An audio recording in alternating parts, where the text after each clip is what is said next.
Hello, good evening students. Today in 11th class physics we are starting a new chapter, gravitation. Gravitation का बच्चों एक हल्का सा introduction अभी हम लोग 9th क्लास में भी था, उसमें भी ये सब चीज़ें अभी हम लोगों ने थोड़ी बहुत पढ़ी हुई थी। क्या कि इस दुनिया में in this universe all the objects are attracting each other. So if we go into the history there are many scientist who have done a lot of work, लेकिन उसको मैथमेटिकल फॉर्मुलेशन जो फाइनली दिया वो Newton ने दिया, इसलिए Newton का नाम इसमें चलता है। तो अभी हम लोग इसमें ये कहते हैं कि बहुत सारे क्वेश्चंस थे, there were many observations which were seen and the possible theories were given by different scientists. अब जैसे एग्जांपल के लिए न्यूटन का वो बहुत फेमस ऑब्जर्वेशन है, Apple falling in downward direction. तो उसने ही जस्ट थॉट अबाउट इट कि भाई ये एप्पल जो गिरा वो नीचे की तरफ क्यों गिरा, ऊपर क्यों नहीं गया। So a possible reason he said that earth is attracting this, है ना।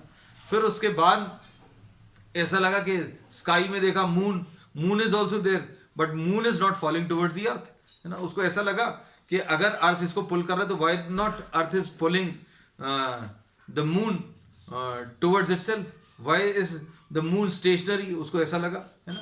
So the possible reasons at that stage were given. उस समय पर ये सोचा गया, ये देखा गया और ऑब्जर्व किया गया कि मून जो है that is not stationary, it is moving around the earth. Moon जो है अर्थ के चारों तरफ घूम रहा है। तो अगर कोई भी ऑब्जेक्ट सर्कल में घूमता है, कोई भी ऑब्जेक्ट अगर सर्कुलर पाथ में घूमता है तो उसको एक फोर्स चाहिए पड़ेगा। Suppose this is the moon, if this is moving on a circular path then this should require a force towards the centre. Circle के सेंटर की तरफ फोर्स चाहिए पड़ता है, that we have studied. And a possible reason was once again given that since moon is moving on a circular path, the force which is required towards the centre of the circle may be provided by what, the force of attraction। तो ये चीज पता चल गई, ये observation से clear हो गया कि भाई मून चारों तरफ घूम रहा है और चारों तरफ ऑर्बिट करने के लिए एक फोर्स चाहिए पड़ेगा। A force is required towards the centre of the circle and this force is provided by the possible attraction of the earth to the moon. Moon को ये अपनी तरफ अट्रैक्ट कर रहा है। फिर प्लैनेट्स का मूवमेंट देखा गया, planets are orbiting around the sun, तो उसमें भी यही रीजन सजेस्ट किया कि gravitation is the possible reason of all these forces. किसी भी टाइप के सर्कुलर मोशन के लिए एक फोर्स चाहिए पड़ता है towards the centre of the circle. And it was observed since these objects, planet is moving around the sun, ये सन है, इसके चारों तरफ अर्थ रोटेट कर रहा है और इसके चारों तरफ और भी प्लैनेट्स रोटेट कर रहे हैं, तो ये अर्थ जो है सन की तरफ अट्रैक्ट हो रहा है, ऐसा कहा गया। तो फिर न्यूटन ने ये कंक्लूड किया और ये फॉर्मुलेट किया कि there is a force of attraction between any two objects. कोई भी दो ऑब्जेक्ट्स एक दूसरे को अपनी तरफ अट्रैक्ट करते हैं and it was found that the force of attraction acting between any two particles. कोई दो पार्टिकल्स आप ले लो जिनका मासेस m1 और m2 है, तो इनके बीच में एक फोर्स ऑफ अट्रैक्शन लगता है। ये न्यूटन ने लॉ ऑफ ग्रेविटेशन में बोल दिया। और न्यूटन्स लॉ ऑफ ग्रेविटेशन में क्या बोला ये भी हम आपको डिटेल में बता दे रहे हैं। न्यूटन्स लॉ ऑफ ग्रेविटेशन, इसमें ये बोला that any two particles in this universe are attracting each other and the force of attraction is proportional to what, the product of the masses। इसका मतलब ये है जितना ज्यादा मासेस होंगे, जितना ज्यादा मासेस का प्रोडक्ट होगा उतना ज्यादा फोर्स ऑफ अट्रैक्शन आएगा। और this force of attraction acting between these two particles is also depending on the distance and it is inversely proportional to the distance. तो अब हम लोग इसमें कैसा बोलते हैं, Newton's law of gravitation, Newton's law of gravitation states that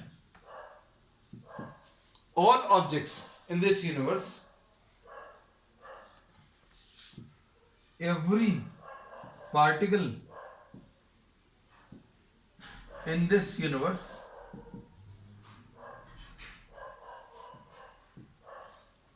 attracts each other attracts other particle with a force which is proportional to the product of the masses,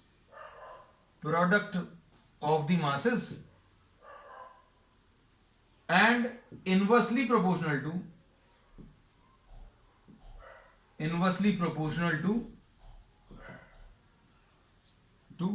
the square of the distance between them.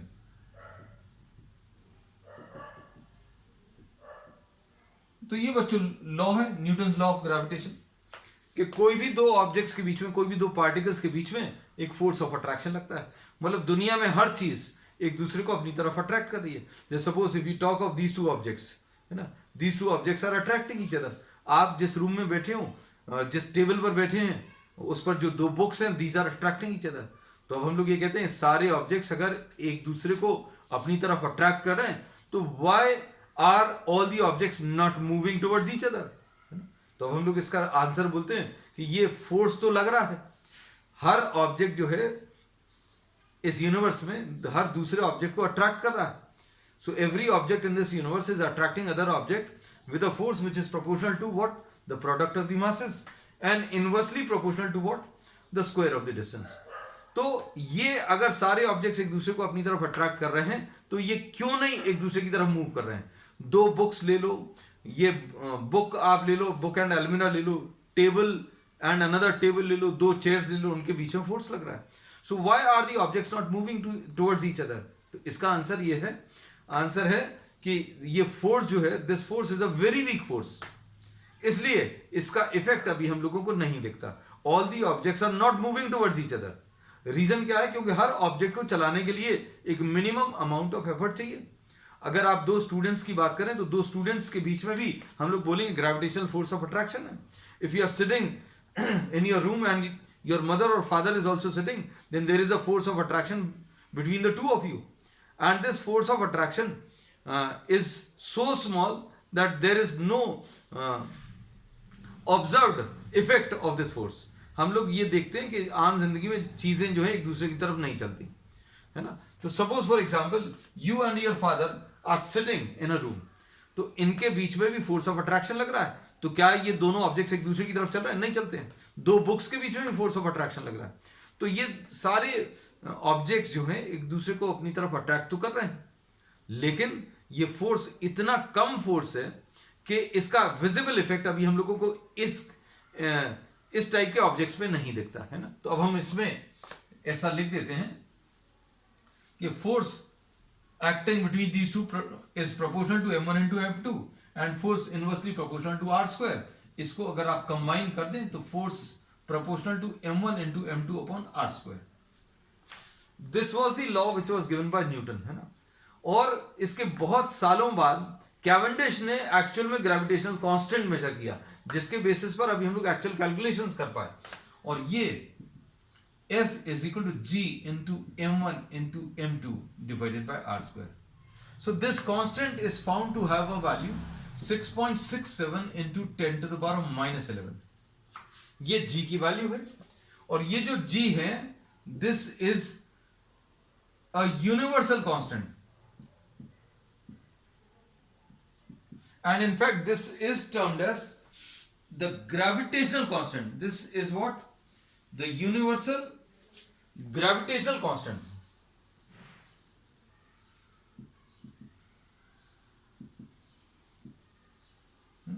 इसका मतलब यह है कि अगर आप calculations दो object के बीच में करें, अर्थ के ऊपर, आप ये करें किसी और प्लैनेट के ऊपर, या दो प्लैनेट्स के बीच में फोर्स अगर आप निकालो, तो उन सभी में जी की वैल्यू सेम रहने वाली है. और ये जी की जो वैल्यू है, this is same through out the universe. G is constant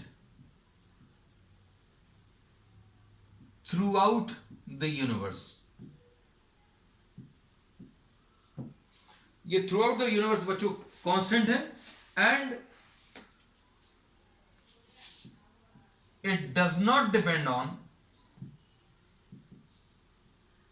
depend on the nature and size of the objects. Objects के ऊपर डिपेंड नहीं करेगा. अभी हम लोग बोलेंगे कि प्लैनेट्स के लिए अलग है, अर्थ के ऑब्जेक्ट्स के लिए अलग है ना. So we say that this is same for all the objects and it also does not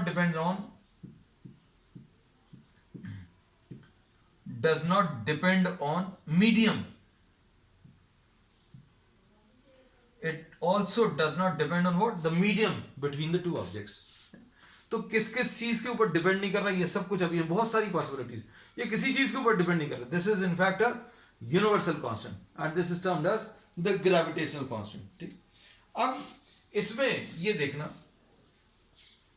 कि जो g की वैल्यू है ये 6.67 into 10 to the power of -11 है. और g की अगर आप यूनिट्स निकालोगे तो ये कैसे मिलेगा? f into r square divided by m1 into m2.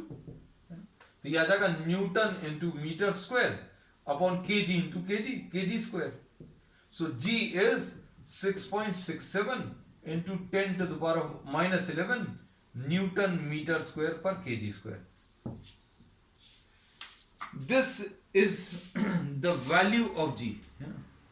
अब ये एसआई सिस्टम है बच्चों, और अगर आपने ये सीजीएस सिस्टम में निकाला तो ये 6.67 into 10 to the power -11 dynes centimetre square पर gram square 10 to the power -8 sorry.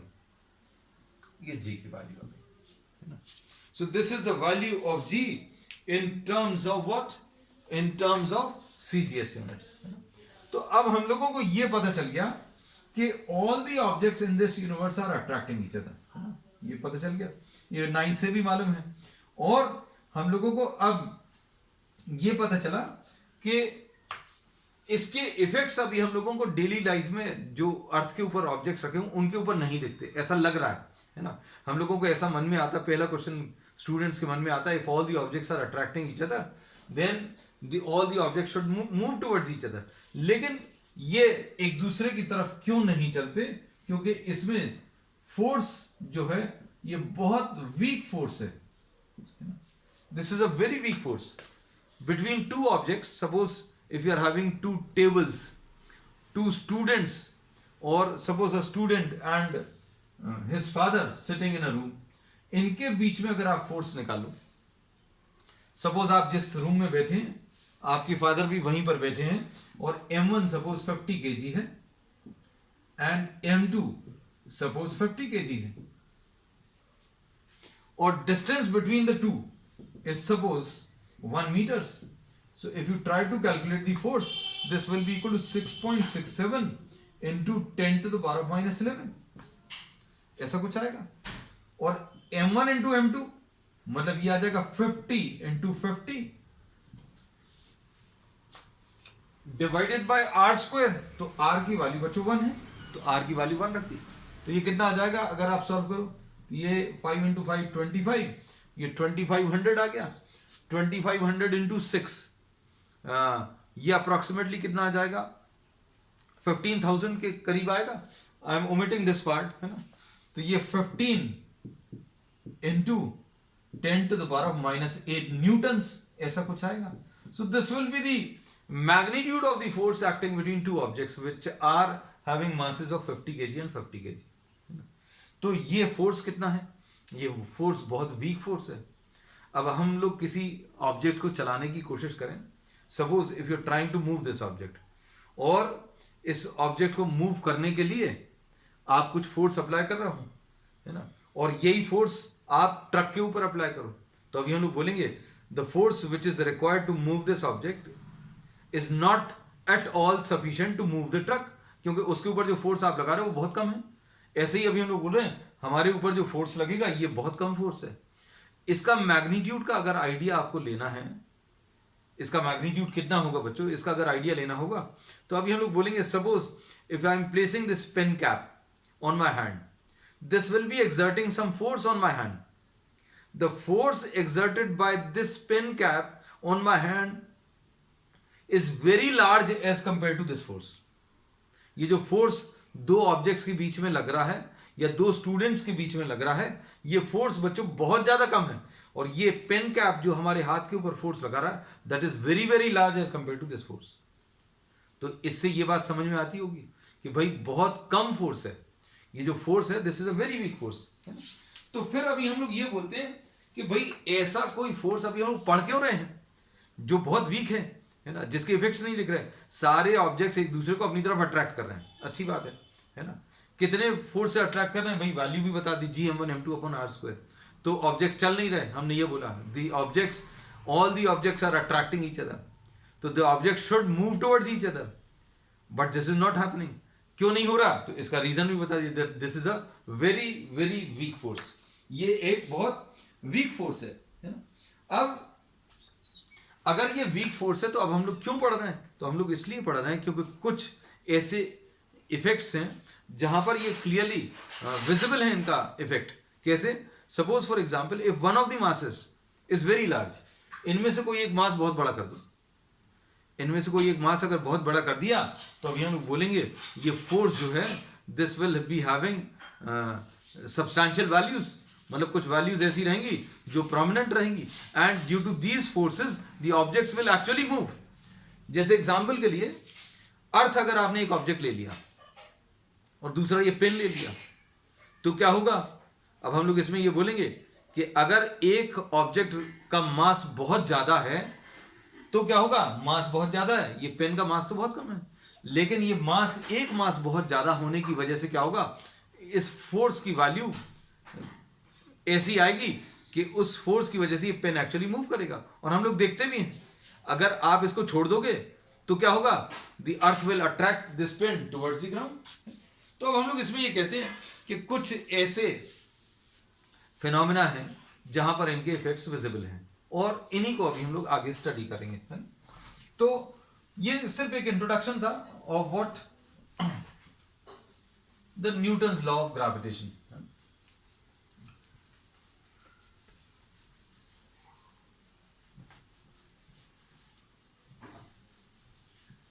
अब हम लोग अगर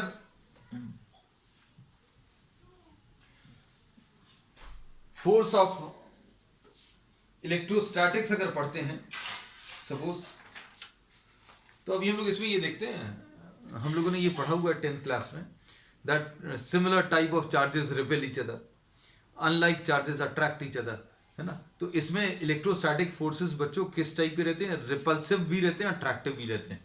लेकिन ये याद रखना, फोर्स ऑफ ग्रेविटेशन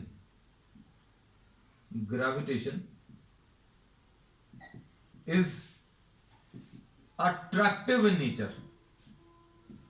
सबसे इंपॉर्टेंट चीज, this is attractive in nature, है ना। और अब इसको ध्यान से अगर अभी हम लोग देखें तो ये M1 M2 की तरफ अट्रैक्ट हो रहा है और M2 बच्चों M1 की तरफ अट्रैक्ट हो रहा है। पेन अर्थ की तरफ अट्रैक्ट हो रहा और अर्थ को ये पेन अपनी तरफ अट्रैक्ट कर रहा है, लेकिन दोनों के ऊपर सेम फोर्स लगता है। अभी हम लोग इसको अगर बोले तो this is force on 1 and this is force on 2। तो अभी हम लोग बोलेंगे फोर्स ऑन 1 और फोर्स ऑन 2 का मैग्नीट्यूड सेम रहेगा, और ये कितना आएगा, Gm1m2/r²। लेकिन डायरेक्शंस ऑपोजिट रहेंगे, इसका डायरेक्शन अगर राइट की तरफ है तो इसका डायरेक्शन लेफ्ट की तरफ आएगा। सो this is what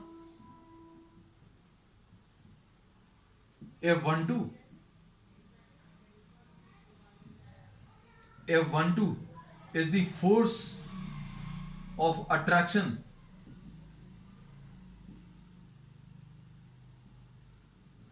acting on first due to second, and F21 क्या है, force of attraction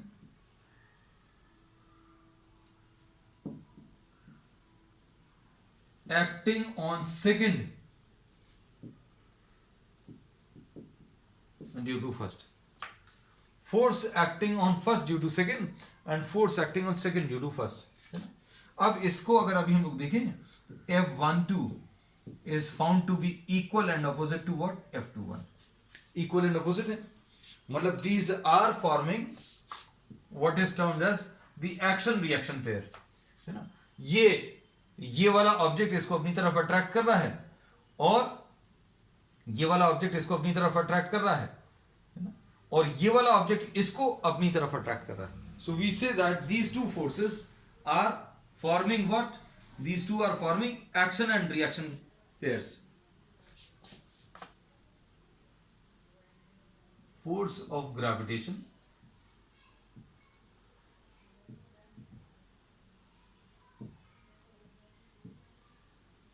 forms on two particles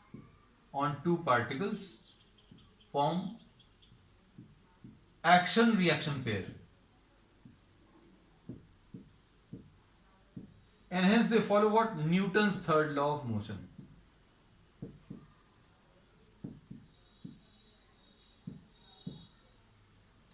ये थर्ड लॉ ऑफ मोशन को सेटिस्फाई करते हैं, ठीक है।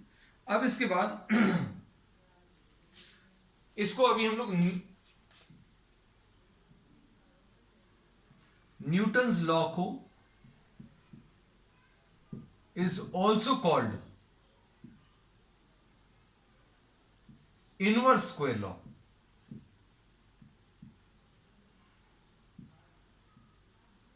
इनवर्स स्क्वायर लॉ क्यों बोलते हैं, क्योंकि F is inversely proportional to what, the square of the distance. अब gravitational force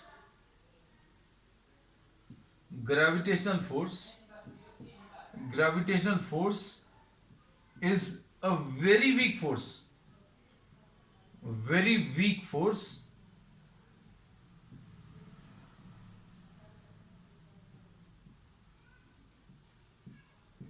as compared to the electromagnetic forces.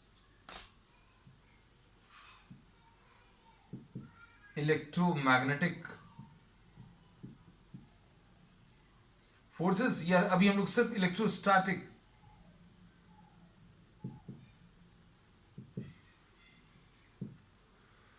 Forces and the nuclear forces. बच्चों न्यूक्लियर फोर्सेस क्या होते हैं, forces which are acting between nucleons, मतलब nucleus के अंदर जो particles हैं उनके बीच में जो फोर्सेस लगते हैं उनको अभी हम लोग न्यूक्लियर फोर्सेस बोलते हैं। न्यूक्लियर फोर्सेस ये अभी हम लोग आगे जाकर पढ़ेंगे। हम लोगों को ये सुनने में ऐसा लगता होगा कि न्यूक्लियस में बहुत सारे, nucleus contains what, protons and neutrons, and protons since these are placed very these are closely packed in a small volume, then the nucleus should tear apart due to the repulsion। मतलब इतना strong repulsion होता है कि उसकी वजह से the nucleus should blast, but this does not happen। क्यों, उनके बीच में nuclear forces of attraction लगते हैं, है ना। तो अभी हम लोग बोलते हैं ग्रेविटेशनल फोर्स जो है this is very weak force. अगर आप दो इलेक्ट्रॉन्स के बीच में, अच्छे सुनना बच्चों, दो इलेक्ट्रॉन्स के बीच में, ये दो इलेक्ट्रॉन्स हैं, इनके बीच में रिपल्शन आएगा। हम लोगों ने ये पढ़ा है कूलम्स लॉ में कि अगर दो चार्जेस, एक जैसे चार्जेस अगर पास में रखें तो रिपेल करेंगे, है ना। सपोज इन फोर्सेस को हम लोग Fe मार्क कर दें और इन्हीं दोनों इलेक्ट्रॉन्स के बीच में एक अट्रैक्शन काम करेगा। क्यों, आज ही पढ़ा है कि इस दुनिया में, इस यूनिवर्स में हर एक चीज दूसरी चीज को अट्रैक्ट कर रही है, तो इनके बीच में एक अट्रैक्शन आएगा जो कि ग्रेविटेशनल है ना। तो इसमें अभी हम लोग देखेंगे फॉर टू इलेक्ट्रॉन्स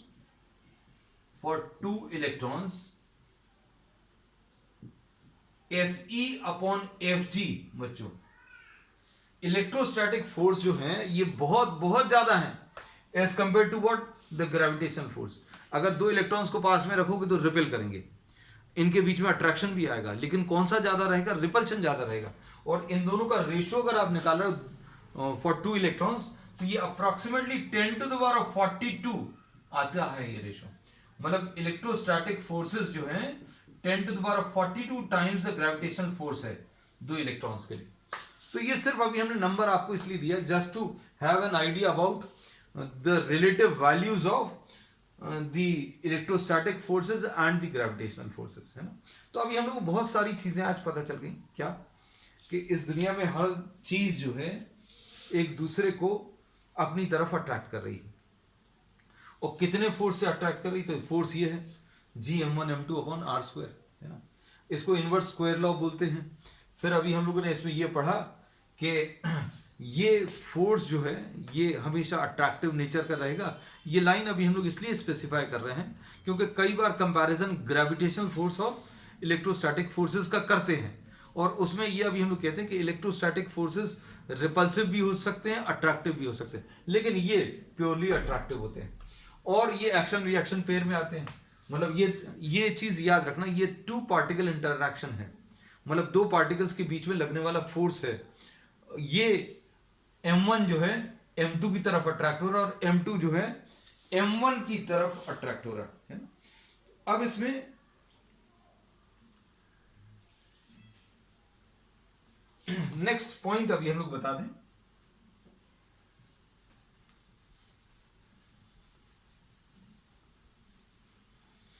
अगर आपने इनके बीच में मीडियम चेंज कर दिया, इन दोनों पार्टिकल्स के बीच में किसी और मीडियम को रख दिया, तो भी इनके बीच का ग्रेविटेशनल फोर्स चेंज नहीं होगा, है ना। इलेक्ट्रोस्टैटिक फोर्स चेंज हो जाता है बच्चों। अगर हमने दो चार्जेस के बीच में अगर बीच में कोई और मीडियम रख दिया तो क्या होगा, फोर्स ऑफ अट्रैक्शन या रिपल्शन चेंज हो जाता है, इलेक्ट्रोस्टैटिक फोर्स। लेकिन ग्रेविटेशनल फोर्स जो है मीडियम के ऊपर डिपेंड नहीं करता, है ना। चलो अब इसके बाद next,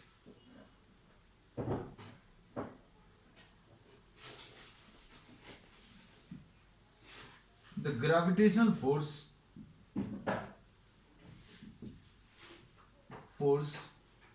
is a two particle interaction force। इसका मतलब क्या है, if a third particle is placed near, अगर आपने एक और तीसरा पार्टिकल रख दिया यहां पर, तो इन दोनों के बीच में फोर्स चेंज नहीं होगा। वो बात अलग है, ये इसकी तरफ भी अट्रैक्ट होगा, ये इसकी तरफ भी अट्रैक्ट होगा, है ना। लेकिन अभी हम लोग क्या बोलेंगे, इन दोनों के बीच में लगने वाला फोर्स जो है that will not change. So if a third particle is placed near it, near the two given particles, near the two given particles,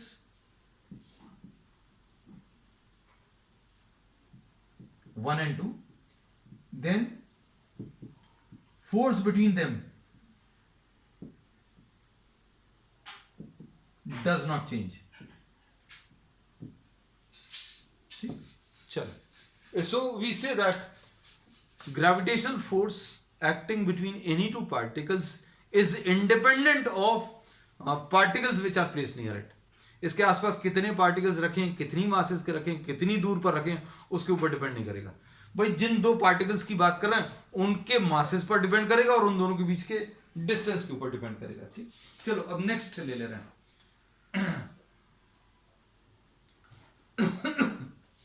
अब सबसे इंपॉर्टेंट चीज, ये जो फोर्सेस हैं ये सेंट्रल फोर्सेस हैं। दीज आर सेंट्रल फोर्सेस, मतलब ये किसके ऊपर, gravitational force is a central force. और कहां पर काम करेगा, this will act on the CG of, suppose ये दो पार्टिकल्स हैं, ये हैं एक्सटेंडेड ऑब्जेक्ट्स हैं, लेकिन अभी हम लोग ये कहते हैं कि ये एप्लीकेबल किसके लिए है, ये न्यूटन्स लॉ जो है एप्लीकेबल है सिर्फ पॉइंट मासेस के लिए, या ऐसे पार्टिकल्स या ऐसे एक्सटेंडेड ऑब्जेक्ट जिनको आप पार्टिकल जैसा मान सकते हो, है ना। ये इस पॉइंट को अच्छे समझना।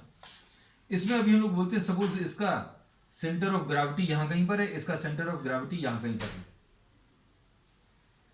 तो इस लाइन के ऊपर लगेगा बच्चों ये forces, the line joining the centre of gravity of the two objects. So force acting on one due to two and force acting on 2 due to 1. This is the first object and this is the second object. है ना? अब इसके बाद next है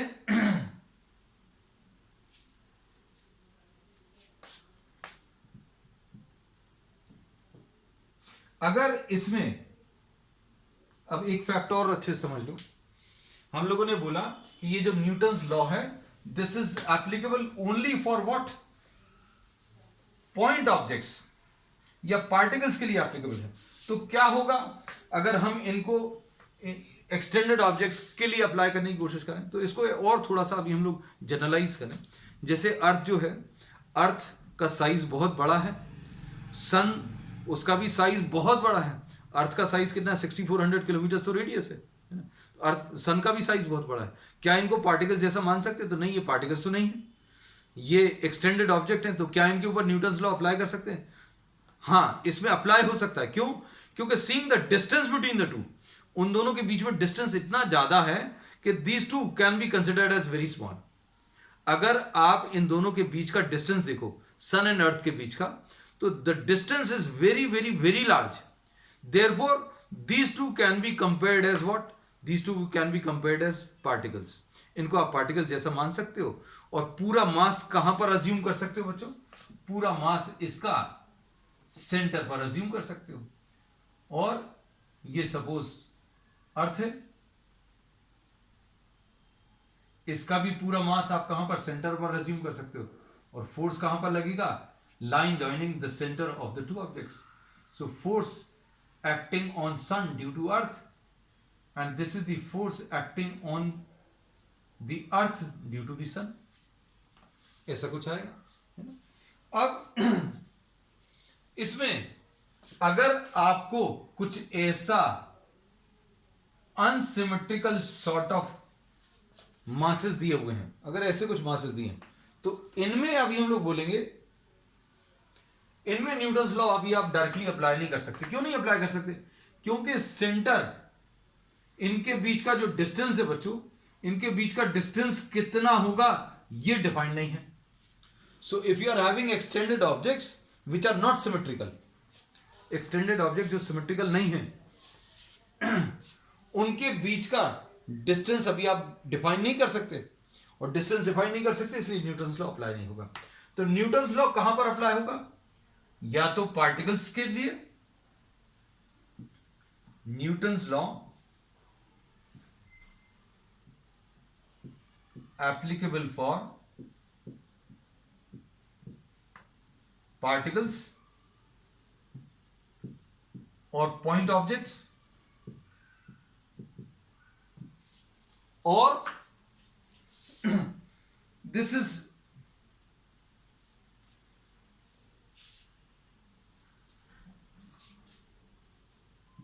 और spherical objects, ऐसा कह सकते हैं.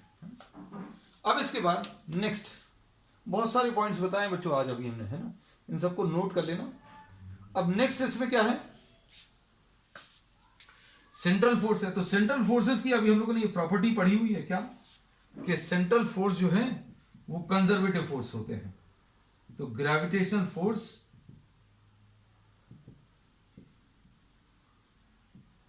Is a conservative force. जितने भी सेंट्रल फोर्सेस होते हैं वो सारे के सारे कंजर्वेटिव होते हैं. कंजर्वेटिव फोर्स होते हैं मतलब क्या है?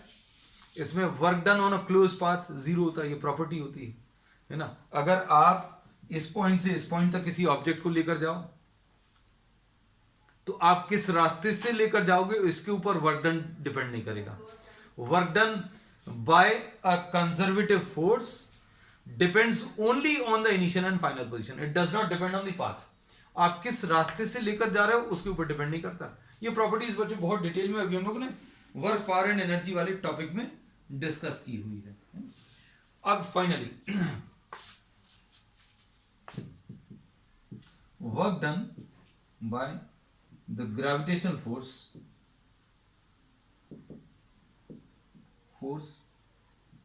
On a close path is zero. Close path पर वर्क डन बच्चों 0 आएगा, है ना। और एक पॉइंट और लिख लेना चाहो तो, work done by the gravitational force does not depend on the path between two points. दो पॉइंट्स के बीच में आप किस रास्ते से लेकर जा रहे हो उसके ऊपर डिपेंड कर नहीं करेगा, है ना। अब किसी एक पॉइंट पर, suppose if there is one particle, इसके पास में बहुत सारे पार्टिकल्स हैं, M2, M3, M4, M5, M6, तो ये इसकी तरफ अट्रैक्ट होगा, इसकी तरफ भी अट्रैक्ट होगा, इसकी तरफ भी, इसकी तरफ भी और इसकी तरफ भी। हम लोग सपोज इसको M1, इसको M लिख दे रहे हैं।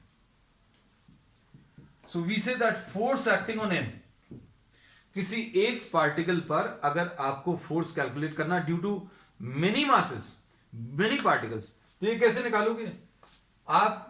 Force acting on M due to the M1, ये निकाल लो। फिर force acting on M due to M2, ये निकाल लो। और ऐसे जितने भी फोर्सेस आएंगे उन सभी का वेक्टर सम कर लो। तो बच्चों ये सुपरपोजिशन प्रिंसिपल कहलाता है। क्या है? हमने ये बोला कि कोई एक पार्टिकल है, इसके चारों तरफ बहुत सारे पार्टिकल्स हैं, ये इसकी तरफ भी अट्रैक्ट हो रहा है, इसकी तरफ भी अट्रैक्ट हो रहा है, सारे पार्टिकल्स को इसको अपनी तरफ अट्रैक्ट कर रहे हैं, तो इसके ऊपर नेट फोर्स कितना आएगा? तो क्या करना है आपको? सारे फोर्सेस का वेक्टर सम निकालना है, बस सिंपल इतना सा। तो बच्चों आज सिर्फ अभी हम लोग ने क्या किया, we have just taken introduction of what the Newton's law of gravitation, है ना। लॉ ऑफ ग्रेविटेशन क्या है इसके बारे में पढ़ा, और ये न्यूटन्स लॉ ऑफ ग्रेविटेशन के कारण जो फोर्स आएगा उस फोर्स की कुछ प्रॉपर्टीज पढ़ी हैं। अब हम लोग नेक्स्ट टर्न पर ग्रेविटी के बारे में डिस्कस करेंगे। That's all for today.